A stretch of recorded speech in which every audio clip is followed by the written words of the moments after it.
Ayan mga kumars, breakthrough me gently tayo ngayon. Andito po ako sa goat in the roof. Pero wala po siyang goat ngayon. Pero meron po yung goat paminsan-minsan. Andyan po yan sa taas ng bubong. May damo kasi. Yan po yung kinakain nila. So wala pong goat in the roof. Ito po yung isa sa mga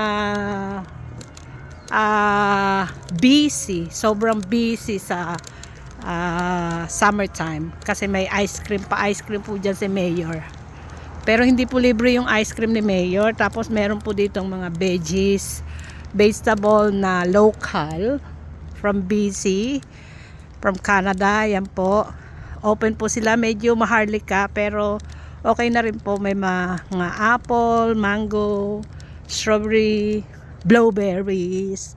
Ayan, yan po yung ice cream. Sarado po sila kasi sino man ang kakain ng ice cream ng winter? Uy, giatay, uy.